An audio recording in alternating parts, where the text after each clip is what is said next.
Muito importante, se esse cara acertar, a companhia toda acerta. No como, o que entra nos comos? Ferramentas, controles gerenciais, mecânicas, ambientes, formas de realizar criatividade, o processo de pensar o como. E na operação, quando a gente faz mesmo, né? Aqui eu escrevo o texto, aqui eu dirijo o filme ou a peça de teatro, aqui o ator entra em cena e realiza belamente.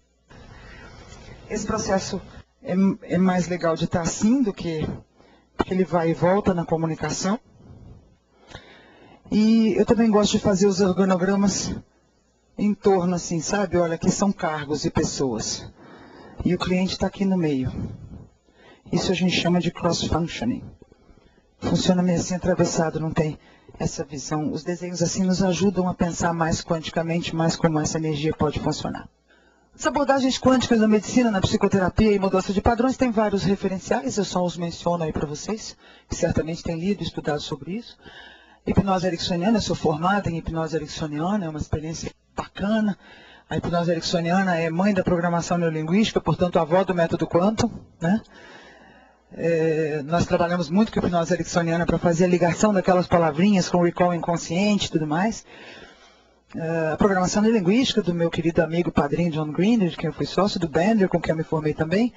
Bart Hellinger com as constelações familiares. Se você ainda não ouviu falar nisso e não foi ver, vá ver. Passe por uma experiência, faça uma constelação, né? Alguns anos no México eu comecei a ter contato com isso, recentemente aqui em São Paulo também. Precisa conhecer essas coisas, terapia dos campos mentais de Rupert Sheldrake, neurologia comportamental do William Moulton Marston, o método Quantum, são coisas imperdíveis. Adelante, por favor. Aí está o Rupert Sheldrake dizendo que o resultado, esse biólogo respeitado que fala dos campos mórficos e que deu a visão científica da telepatia. O resultado é que agora se pensa que toda a natureza é composta de campos e energia. A energia como matéria de Aristóteles pode existir em diferentes formas. Na física de Aristóteles, essas formas dependiam da sua organização e das almas. E na física moderna, são organizadas por campos. São os campos mórficos. A telepatia tem campos mórficos que está sendo medida em forma de energia. Então, a energia que você põe no seu processo de mudança, na sua crença, e no entusiasmo, e na determinação de que a mudança que você quer pode ocorrer, ela é determinante, porque ela está se comunicando com outros campos de energia. Vocês assistiram Matrix? Essas coisas que a mente humana produz, né? Mais um, por favor. E aí tem duas deusas celtas. A cultura celta é uma das belas culturas onde a cooperação existe, onde as mulheres são autônomas, trabalham, são eróticas, são fiéis ao seu homem. Os homens cooperam com as mulheres cooperam com os homens. Então eu quis deixar a homenagem das deusas celtas para incentivá-los a cooperar com seus homens e com suas mulheres, não necessariamente nessa mesma ordem. E respirando profundamente uma vez, saber que o que você está pensando está chegando lá antes de você. A energia na qual você está vibrando está chegando lá antes de você fazer qualquer coisa diretamente, né? E isso é fato. Então, Key Change Management, pensando bem, dá. Muito obrigada.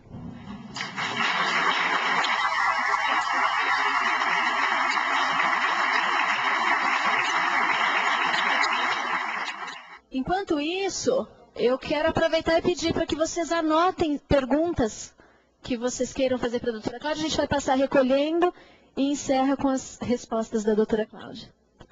Primeiro, uma curiosidade que me veio, assim, se é possível pular uma fase do processo de mudança, de acordo com o pensamento do salto quântico, assim. Fiquei na dúvida se seria só uma coisa mais rápida ou se seria efetivamente possível pular uma fase do processo de mudança. Eu fiquei bem intrigada com o desenho do flipchart. Então, eu falei, olha, então será que é possível pular, por exemplo, a fase da crise? O garotinho de 10, 11 anos veio com uma crise de que ele tinha ido muito mal nos exames. E os pais, no atendimento terapêutico, muito preocupados, porque ele não estava chorando. Mas muito preocupados, porque ele devia estar chorando, ele foi muito mal, ele tomou pau nos exames, né? Então, quando ele veio e disse na terapia, né, que ele disse, olha, realmente, eu fui muito mal nos exames.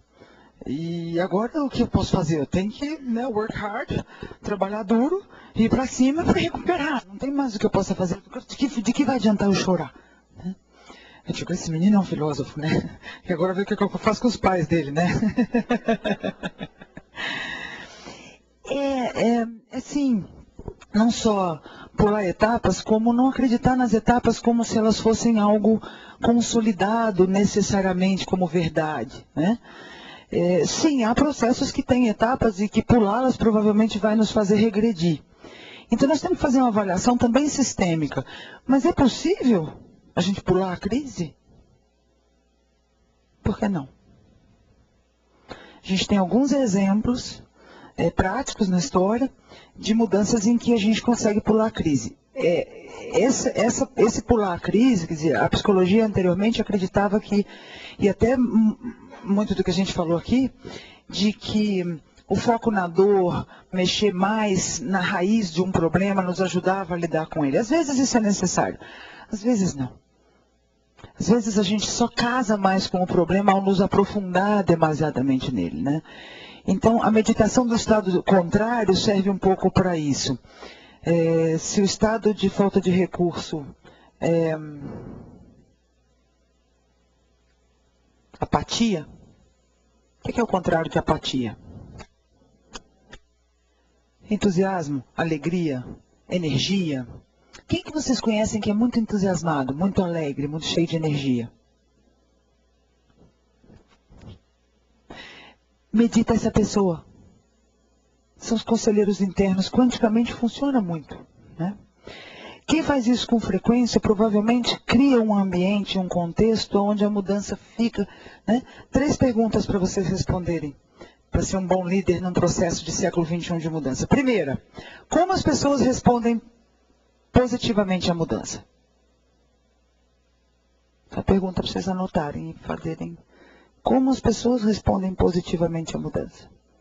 Segunda, como as pessoas respondem negativamente à mudança? Tem que estudar isso.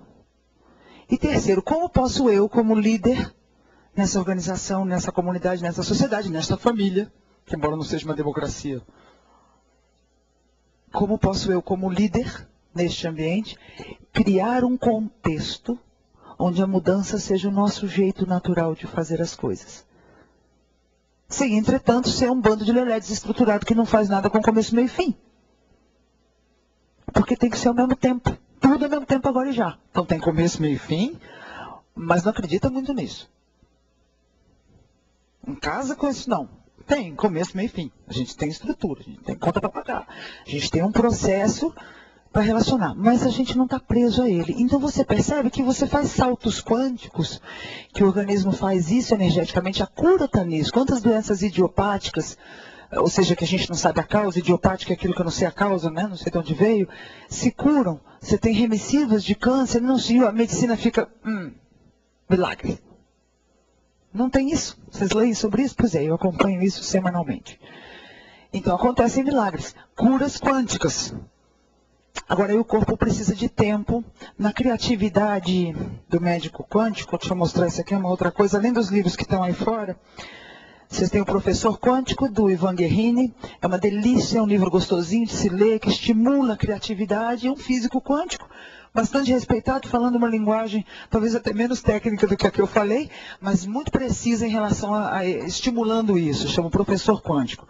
Você tem o Sobreviver, que é o meu livro que fala de pessoas absolutamente quânticas, que muitos de vocês já estão estudando, e o Autonomia para Vencer, que eu mencionei aqui desse projeto. Esse é o último livro, o Criatividade Quântica, não está aí fora, mas é do Amit Goswami, é esse que participou do Quem Somos Nós, esse indiano que tem feito palestras e tudo mais. Esse cara, com relação à gestão de mudanças e a